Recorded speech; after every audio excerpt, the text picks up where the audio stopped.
सुप्रभात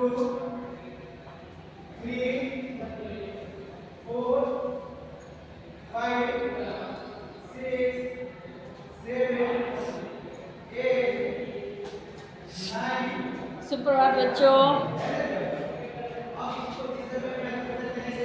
तो आप कैसे हैं? बहुत अच्छे होंगे। चलिए, आज भी थोड़ी थोड़ी मौसम खुल गई है, खिली खिली धूप निकल आई है। आज फिर हम लोग पढ़ेंगे। जैसा कि आप लोग लगातार इधर व्याकरण ही पढ़ते जा रहे हैं, हिंदी व्याकरण ही पढ़ा रही हूँ। आपको पहले भी बता चुकी हूँ कि थोड़ा इसका चैप्टर थोड़ा ज़्यादा है, इस वजह से पढ़ाना पड़ रहा है। तो कल हम लोग पाठ 20 खत्म किए थे। कल वो चैप्टर हम लोगों का समाप्त हो गया और आज हम लोग पाठ 21 यानी संज्ञा से विशेषण बनाना, इसके बारे में जानेंगे। ठीक है बच्चों, ध्यान देंगे।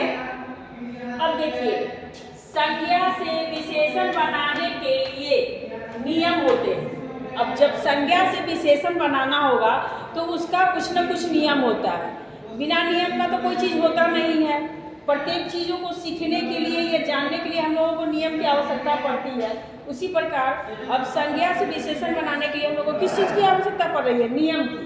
ठीक है, जो इस प्रकार है। अब देखिए, संज्ञा से विशेषण बनाने में कृदंत और तद्धित प्रत्ययों का सहारा लेना पड़ता है, जैसे ना, कल, इत इत्यादि। अब देखिए, यहाँ पे आ रहा है कि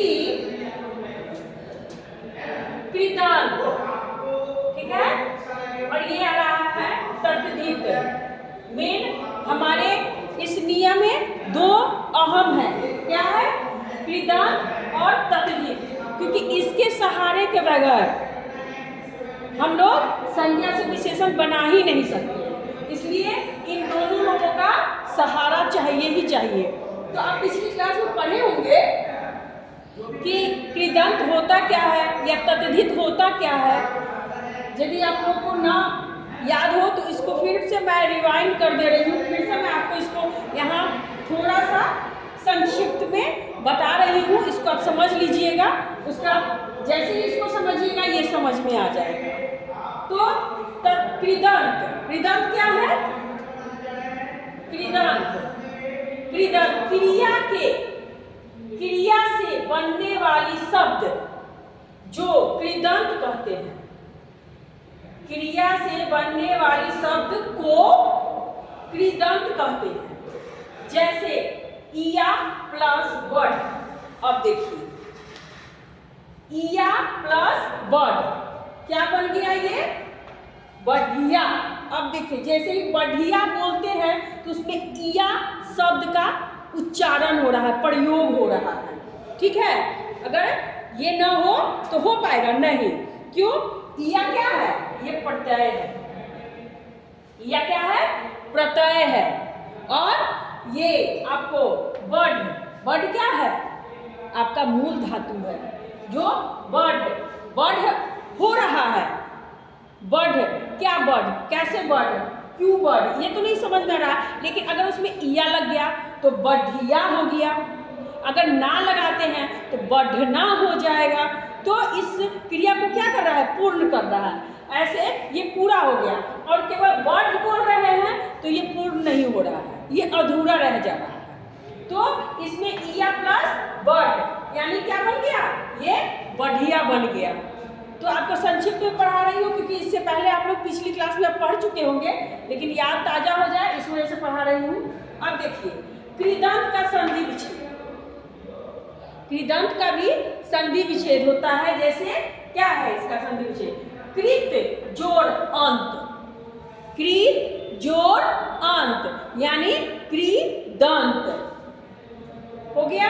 अब आइए यहाँ पे तद्धित पर। अभी तद्धित क्या है इसके बारे में जानते हैं।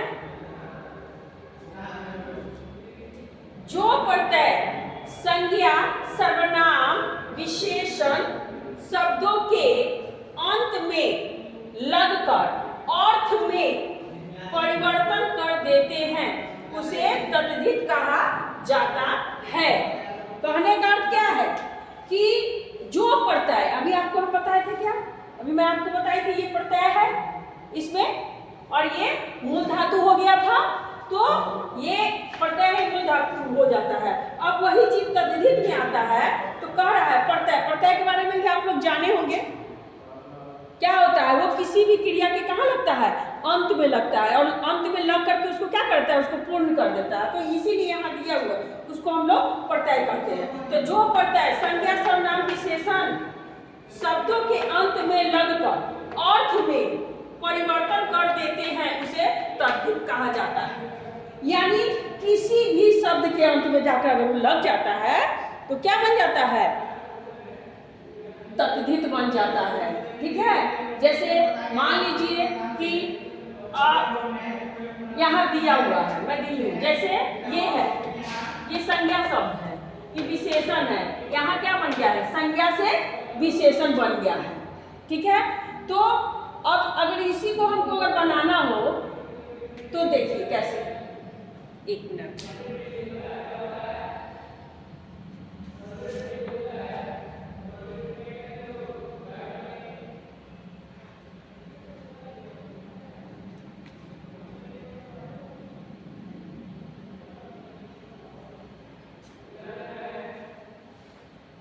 अब देखिए अगर मुझे बनाना हो, यही बनाती हूँ, देखिए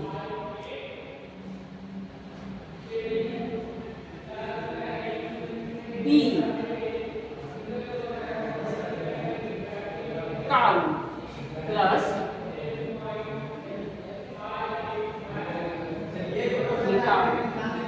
जैसे छूट गया था इसलिए मैं लिख रही हूँ। अब देखिए बी जो हो गया, क्या हो गया, आपका मूल धातु होगा, काउ क्या हो गया, आपका प्रत्यय हो गया जो अंत में लग रहा है। तो ये मिलकर क्या बन गया, बिकाऊ बन गया। तो इसी तरह से ये तद्धित को बनाया जाता है। अब देखिए व्याकरण के दृष्टि से, व्याकरण के दृष्टि से तद्धित प्रत्यय को तद्धितांत भी कहा जाता है। हाँ, मतलब व्याकरण की दृष्टि से इसे तद्धितांत भी कहा जाता है। कहने का क्या मतलब है, वो बहुत सारे मेल से जुड़ करके बन जाता है। ठीक है, उसका देखिए कुछ ऐसे शब्द जो संज्ञा से विशेषण बने हैं। अब इसमें मैं ऐसा कुछ शब्द देती हूँ जो संज्ञा से क्या बन गए हैं, विशेषण बने हैं। जैसे संज्ञा शब्द में आपको आया अर्थ, अर्थ आया, अर्थ से आपका क्या बना, आर्थिक। अर्थ का मतलब हो जाता है, अर्थ है किसी चीज का अर्थ लिखना, बताना, कुछ भी हो सकता है। अर्थ यानी धरती, कुछ भी सा, लेकिन जब आर्थिक आ जाता है तो क्या हो जाता है, इनकम, है ना। आर्थिक रूप से हम लोग किस तरह के व्यक्ति हैं, या कौन सा व्यक्ति, उसकी आर्थिक स्थिति कैसी है, इसमें इसका मतलब निकल के आ जाता है। देखिए अंत, अंत मतलब समाप्त। अब अंत मतलब समाप्त होता है, अंतिम मतलब क्या, समाप्त हो गया, है ना। ये भी हो गया, ये क्या किया, इस क्रिया को ये पूर्ण करना। अंत मतलब अधूरा हो गया, लेकिन उसी को अंतिम रूप बता रहे हैं, तो वो क्रिया को क्या कर दे रहा है, पूर्ण कर दे रहा है। चुनाव, चुनाव मतलब चुनाव करना, किसी चीज को चुनना। और चुनिंदा, चुनिंदा मतलब क्या, विशेष चीजों को चुनना, जो लगता है कि नहीं ये मेरे लायक है, ये इसके लायक है, तो हम इसकी ही चुनाव करेंगे। इसका अर्थ ये हो गया। उत्साह, उत्साह मतलब खुशी, लेकिन उत्साहित, उत्साहित का क्या मतलब हो गया, बहुत अधिक खुशी।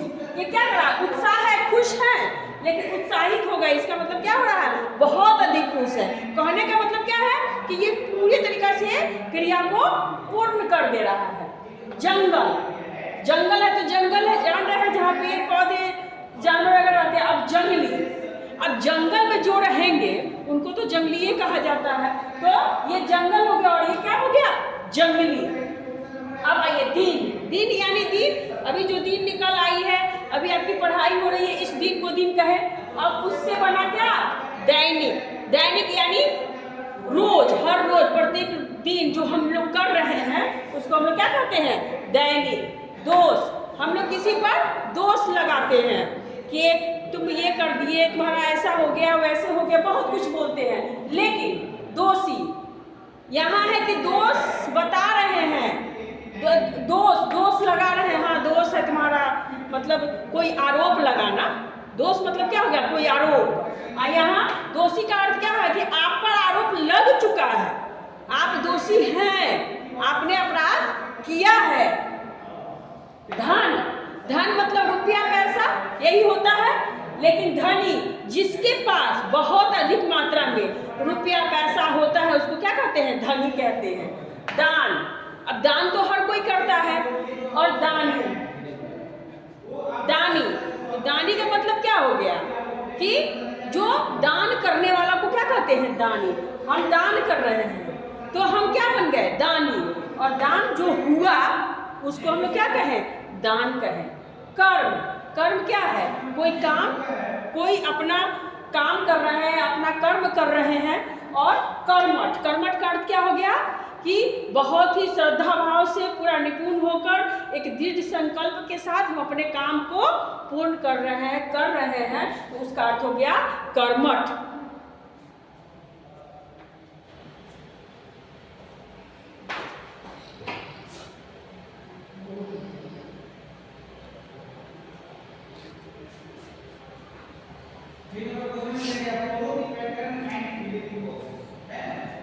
जैसे हम आपको बता रहे हैं,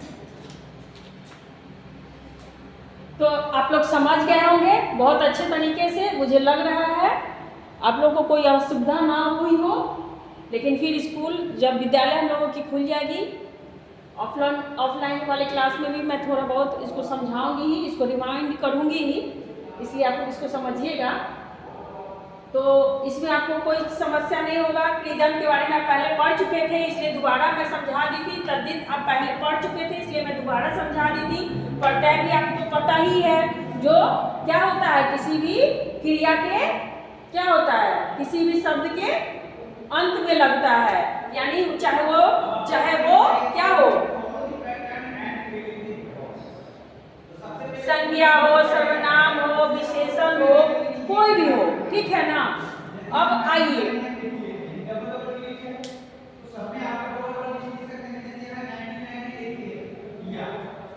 अब इसको आप लोग अच्छे से नोट कर लेंगे एक बार, अच्छे से देखकर।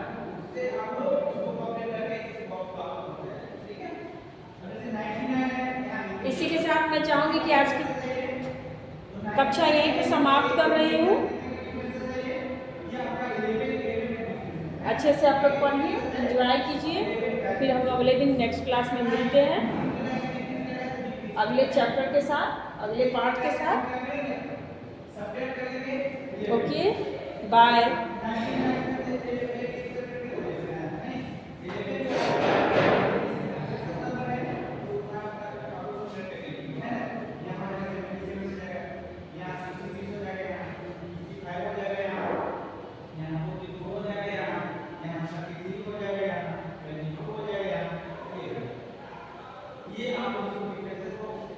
ये